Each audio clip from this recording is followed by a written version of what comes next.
सांसदों के निलंबन पर भारी बवाल। लोकसभा और राज्यसभा से विपक्ष का वॉकआउट। वेंकैया नायडू बोले वापस नहीं होगा निलंबन। सरकार ने भी कहा जरूरी थी कार्रवाई। किसानों पर दर्ज मामले वापस लेगी हरियाणा सरकार। मुख्यमंत्री मनोहर लाल ने दिए संकेत, कहा मुकदमों पर सहानुभूतिपूर्वक करेंगे विचार। हरियाणा में मंत्रिमंडल विस्तार की चर्चाओं ने एक बार फिर पकड़ा जोर। कैबिनेट के विस्तार की खबरों के बीच बोले कैबिनेट मंत्री अनिल विज, कहा ये मुख्यमंत्री का अधिकार क्षेत्र, सीएम ही देंगे जवाब। कैथल में पुंडरी राजौंद रोड पर 2 कारों में जबरदस्त टक्कर। हादसे में 6 लोगों की मौत, 2 घायल। सभी लोग शादी समारोह से लौट रहे थे वापस। कंगना रनौत को मिली जान से मारने की धमकी। मनाली थाने में एफआईआर दर्ज। सोशल मीडिया पर डाली पोस्ट पर धमकाने का आरोप।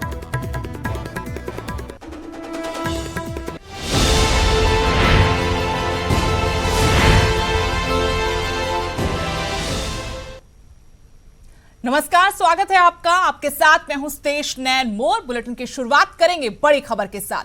किसानों पर दर्ज मामले सरकार वापस लेगी। हरियाणा के मुख्यमंत्री मनोहर लाल ने इस बात के संकेत दिए हैं। मुकदमों पर सहानुभूतिपूर्वक विचार करेंगे। ये मुख्यमंत्री की तरफ से कहा गया कि जो मुकदमे दर्ज हुए हैं पिछले 1 साल में किसानों पर, उन पर सहानुभूतिपूर्वक विचार किया जाएगा। एमएसपी पर कानून के लिए कमेटी बनाई जाएगी।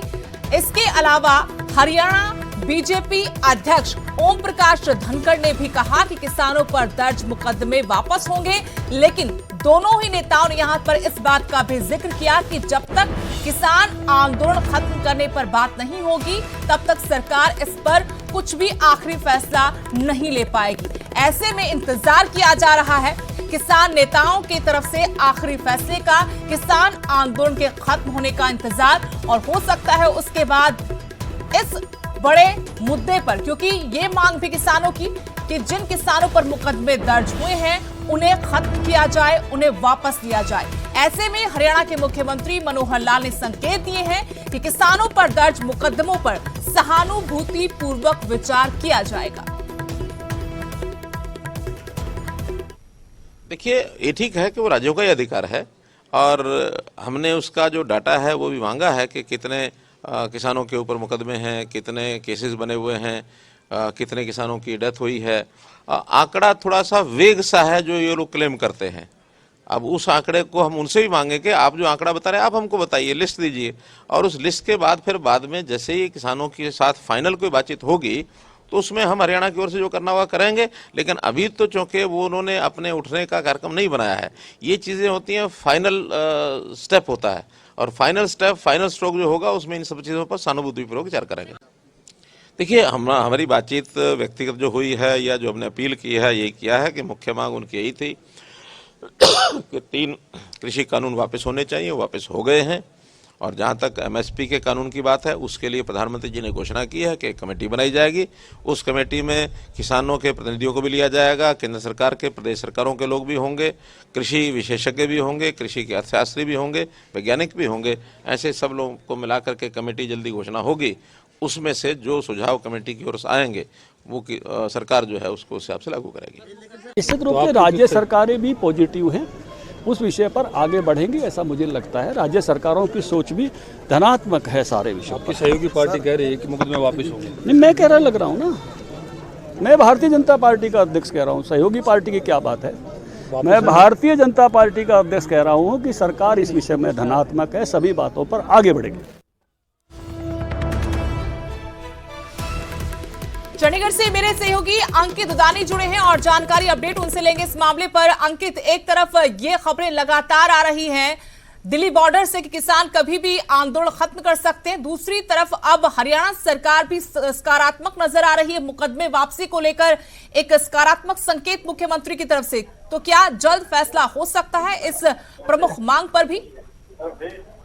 बिल्कुल बिल्कुल सुदेश, जिस तरह से मुख्यमंत्री ने भी कहा है कि सहानुभूतिपूर्वक विचार किया जाएगा, तो कहीं ना कहीं ये संकेत है मुख्यमंत्री की ओर से भी कि जो मुकदमे हैं, क्योंकि आंदोलन के मुकदमे आंदोलन खत्म होने के बाद अक्सर वापस हो जाया करते हैं, तो उसी तरह से ये जब आंदोलन अब खत्म होने के कगार पे है और जिस तरह से लगातार जत्थेबंदियां भी ऐलान कर रही है कि वो जल्द आंदोलन खत्म कर सकते हैं, तो मुख्यमंत्री ने भी ये संदेश देने की कोशिश की है कि तो वो उनको सहानुभूतिपूर्वक विचार किया जाएगा। और वहीं आज बीजेपी के प्रदेश अध्यक्ष ओम प्रकाश धनखड़ भी झज्जर में थे और उन्होंने भी कहा, बयान दिया मीडिया के सामने कि मैं पार्टी का प्रदेश अध्यक्ष होने के नाते ये जिम्मेवारी से कह रहा हूं कि सरकार जो है मुकदमे वापस लेने के ऊपर पॉजिटिव है। तो कहीं ना कहीं साफ साफ संकेत उनका यही था, क्योंकि सीधा सीधा तो कानून का मामला है, सीधा सीधा नहीं कहा जा सकता कि हम वो मुकदमे वापस ले रहे हैं, लेकिन वो जो प्रक्रिया है उसको चालू कर दिया जाएगा और उस प्रक्रिया के तहत ही मुकदमे वापस होते हैं, तो उसके तहत वापस ले लिए जाएंगे। तो कहीं ना कहीं सरकार भी नरम पड़ी है, क्योंकि अब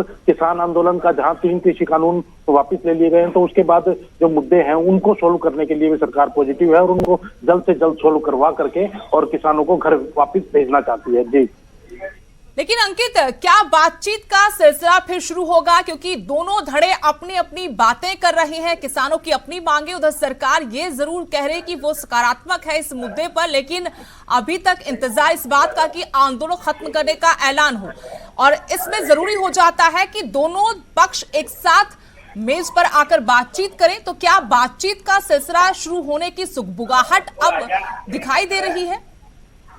बिल्कुल सुदेश, बातचीत का लगता नहीं है कि कोई सरकार बातचीत करेगी, क्योंकि सरकार जिस तरह से 3 कृषि कानून का मामला था, तो खुद प्रधानमंत्री मोदी लाइव आए और उन्होंने ऐलान कर दिया कि वो 3 कृषि कानून वापस ले गए हैं।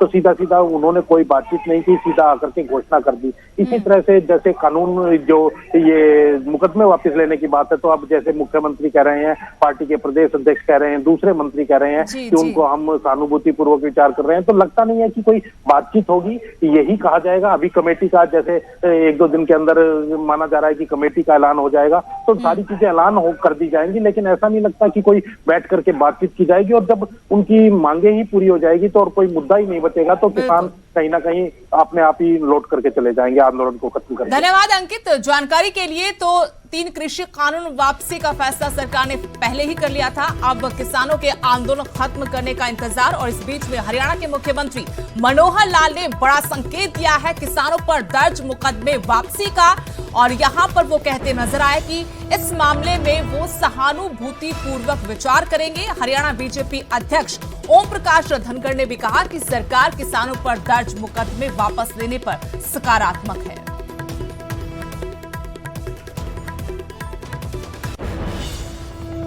उधर तीनों कृषि कानूनों की वापसी पर संसद की मुहर के बाद सिंघू बॉर्डर से किसान अपने सर पर सामान इकट्ठा करने में जुट गए हैं। ट्रकों में सामान भर लिया है और घर वापसी की तैयारी लगभग पूरी हो चुकी है। यहां का जायजा लिया हमारे संवाददाता नपिंदर बराड़। खेती कानून रद्द होने तो बाद किसानां 'च खुशी की लहर दौड़ गई है। किसान मोर्चे ने भी स्वागत किया है इस फैसले का, और उस तो बाद हुण कितने किते आखिरी फैसले की उड़ीक हो रही है कि कदों घर वापसी होगी। तो हुण कितने किते तैयारियां शुरू हो गई ने। तुहानूं दिखा रहे हैं तस्वीरां। ये करीब 1 साल तो इत्थे लंगर चल रहा सी, और इस लंगर दे विच लगातार इत्थे सेवा चलती रही, और इसे तरह होर भी कई थावां ते जिहड़े तैयारियां जिहड़ियां ने, देखो समान ट्रक दे उपर रख लिया गया, लद लिया गया, क्योंकि हुण क्लीयर है कि जित हो चुकी है, वड्डी जित है जिहड़ी हो चुकी है। जिस दे विच हुण वापसी दीयां तैयारियां जिहड़ियां ने वो शुरू हो गई ने, और ताकि हालांकि जिहड़ा संघर्ष है हले शुरू कह सकते हैं। बाई जी आ जाओ एक मिनट। हालांकि कह सकते कि इत्थों तैयारी की शुरुआत कह सकते हैं। समान हले ट्रकों के जिहड़ा हैगा लद्या जा रहा है। लगातार 1 साल तो बाई जी इत्थे डटे होए। बाई जी की नाम तुहाडा? मेरा नाम हरिंदर सिंह है जी। ਤੁਸੀਂ पूरा साल इत्थे लाया लगदा? हाँ जी हाँ जी, पूरा साल लाया। हरप्रीत भाजी ਦੇ ਨਾਲ ਅਸੀਂ ਇਕੱਠੇ ਆਏ ਸੀ। ਸਾਲ ਹੋ ਗਿਆ ਸਾਨੂੰ ਇੱਥੇ ਆਏ ਨੂੰ। ਤੇ ਹੁਣ ਆਖਿਰਕਾਰ ਜੋ ਜਿੱਤ ਹੋਈ ਆ ਤੇ ਲੱਗਦਾ ਜਿੱਤ ਦਾ ਜਸ਼ਨ ਲੈ ਕੇ ਟਰੱਕ ਦੇ ਵਿੱਚ ਸਮਾਨ ਲੱਦ ਲਿਆ ਤੇ ਹੁਣ ਲੱਗਦਾ ਘਰਾਂ ਨੂੰ ਵਾਪਸੀ। हाँ जी हाँ, ਹੁਣ ਵਾਪਸੀ ਹੈ। ਸਮਾਨ ਲੱਦ ਚੁੱਕੇ ਹਾਂ ਅਸੀਂ ਟਰੱਕਾਂ 'ਚ। ਵੈਸੇ ਹਜੇ ਇੱਥੇ ਹੀ ਆ, ਸਮਾਨ ਇਕੱਠਾ ਕਰਕੇ ਟਰੱਕਾਂ 'ਚ ਲੱਦ ਲਿਆ। ਸਾਡੀ ਨਾਲ ਦੀ ਸੰਗਤ ਅਜੇ ਇੱਥੇ ਹੀ ਹੈ। ਬਸ ਥੋੜੇ ਬਹੁਤੇ ਬੰਦੇ ਜਾਨੀ ਹਜੇ ਰੁਕਣਗੇ ਤੇ ਬਾਕੀ ਸਮਾਨ ਆ ਜਿਹੜਾ ਉਹ ਇੱਥੋਂ ਚਲਾ ਜਾਏਗਾ। ਤੇ ਉਧਰੋਂ ਸੁਨੇਹੇ ਦੀ ਉਡੀਕ ਹੈ ਕਿ ਸੰਯੁਕਤ ਮੋਰਚਾ ਕੀ ਸੁਨੇਹਾ ਦਿੰਦਾ? हाँ जी हाँ, ਸੁਨੇਹੇ ਦੀ ਉਡੀਕ ਹੈ। ਜਦੋਂ ਤੱਕ ਸੁਨੇਹਾ ਨਹੀਂ ਆਉਂਦਾ ਅਸੀਂ ਇੱਥੇ ਹੀ। ਤਾਂ ਤੁਹਾਨੂੰ ਲੱਗਦਾ ਜੀ ਕਿ ਵੱਡੀ ਜਿੱਤ ਹੋ ਗਈ ਔਰ ਇਹ ਇੱਕ ਖੁਸ਼ੀ ਦਾ ਪਲ? ਵਾਹਿਗੁਰੂ ਜੀ ਖਾਲਸਾ ਵਾਹਿਗੁਰੂ ਫਤਿਹ। ਇਹ ਜਿੱਤ 19 ਤਰੀਕ ਨੂੰ ਗੁਰੂ ਨਾਨਕ ਪਾਤਸ਼ਾਹ ਵਾਲੇ ਦਿਨ ਜਿੱਤ ਦਾ ਐਲਾਨ ਉਦੋਂ ਹੋ ਗਿਆ ਸੀ। ਕੱਲ ਮੋਹਰ ਲੱਗ ਗਈ ਆ। ਬਾਕੀ ਜਿਹੜੇ MSP ਦਾ ਆ ਉਹਦੀ ਕਮੇਟੀ ਬਣਾ ਕੇ ਵੀ ਪ੍ਰਮਾਤਮਾ ਨੇ ਆਪ ਅੰਦੋਲਨ ਚਲਾਇਆ ਸੀ, ਆਪਦੇ ਹਿਸਾਬ ਨਾਲ ਜਿੱਤ ਆਪਦੀ ਸੰਗਤ ਦੇ ਝੋਲੀ ਵਿੱਚ ਪਾ ਦਿੱਤੀ। ਤਾਂ ਬਸ ਸਨੇਹ ਦੀ ਉਡੀਕ ਹੈ, ਸਮਾਨ ਲੱਦ ਲਿਆ।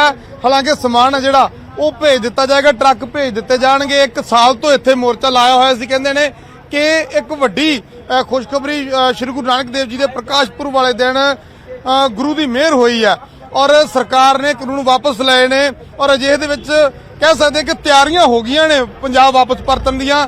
ਬਸ ਇੱਕ ਸੁਨੇਹੇ ਦੀ ਉਡੀਕ ਕੀਤੀ ਜਾ ਰਹੀ ਹੈ। ਉਨੀ ਦੇਰ ਕੈਮਰਾਮੈਨ ਸੰਦੀਪ ਦੇ ਨਾਲ ਨਪਿੰਦਰ ਸਿੰਘ ਬਰਾੜ, ਨਿਊਜ਼ 18, ਸਿੰਘੂ ਬਾਰडर, दिल्ली। कुछ और बड़ी खबरों का रुख करेंगे। हरियाणा में मंत्रिमंडल विस्तार की चर्चाओं ने एक बार फिर से जोर पकड़ा है। कैबिनेट में किन नए चेहरों को जगह मिलेगी, इस मुद्दे को लेकर भी सियासी गलियारों में सरगर्मियां तेज हो गई हैं। सूबे के गृह मंत्री अनिल विज ने भी मंत्रिमंडल विस्तार को लेकर अपनी प्रतिक्रिया दी है। मंत्रिमंडल विस्तार की खबरों को लेकर पूछे गए सवाल पर विज ने कहा कि मंत्रिमंडल का विस्तार करना पूरी तरह मुख्यमंत्री का अधिकार है और इसे लेकर सीएम ही जवाब दे पाएंगे। सब हरियाणा सरकार में मंत्रिमंडल विस्तार की चर्चा जो है वो पूरी जोर पर। नहीं, मुझको मालूम नहीं है। ये मुख्यमंत्री जी का प्रेरोगेटिव होता है, इस बारे में वही बता सकते हैं। अक्सर विवादों में रहने वाली बॉलीवुड अभिनेत्री कंगना रनौत ने कुल्लू में केस दर्ज करवाया है। कंगना ने मनाली में 2 लोगों के खिलाफ पुलिस को शिकायत दी है और पुलिस ने इस बारे में मनाली थाने में मामला दर्ज किया है। आरोप है कि मनप्रीत नाम के शख्स ने कंगना को जान से मारने की धमकी दी। हालांकि शिकायत में ये नहीं बताया कि ये शख्स कहां से है, लेकिन नाम देकर शिकायत दर्ज हुई है। दरअसल कंगना रनौत ने सोशल मीडिया पर 26/11 के आतंकी हमले को लेकर पोस्ट डाली थी। इस पर एक व्यक्ति ने उन्हें जान से मारने की धमकी दी। कंगना ने इंस्टाग्राम पर 4 तस्वीरों को पोस्ट किया है। उन्होंने एक लंबा पोस्ट लिखकर एक बार फिर 2 टूक कहा कि न डरी हूं न डरूंगी, गद्दारों के खिलाफ खुलकर बोलती रहूंगी। कंगना ने अपनी पोस्ट में परिवार के साथ अमृतसर के स्वर्ण मंदिर की तस्वीर और 3 अन्य FIR की कॉपी शेयर की है। रनौत ने पुलिस स्टेशन मनाली में एक शिकायत पत्र दिया है, जिसमें उन्होंने कहा कि उन्होंने अपने जो फेसबुक अकाउंट है उस पर 26/11 को लेकर के एक टिप्पणी की थी। उसी टिप्पणी के एवज में किसी मनप्रीत नामक व्यक्ति ने उनको थ्रेटन किया है। इस पर पुलिस ने 295A, 504, 505, 506, 509 IPC के तहत पुलिस स्टेशन मनाली में FIR दर्ज की है और पुलिस द्वारा इसकी जांच की जा रही है। कंगना रनौत Y+ कैटेगरी की सिक्योरिटी उनको दी गई है और नॉर्म्स के अनुसार उनको डिस्ट्रिक्ट पुलिस के द्वारा भी सिक्योरिटी दी गई है और इसके अलावा उनके साथ CRPF के पर्सनल भी डिप्लॉयड है। तो कंगना रनौत की तरफ से ये शिकायत दर्ज करवाई गई है। आपको बता दें कि सोशल मीडिया पर कंगना रनौत को जान से मारने की धमकी दी गई थी और इसके बाद ही कंगना की तरफ से ये शिकायत दर्ज करवाई गई है। फिलहाल यहां पर रुकेंगे छोटे से ब्रेक के लिए। कहीं मत जाइएगा, बने रहिएगा हमारे साथ।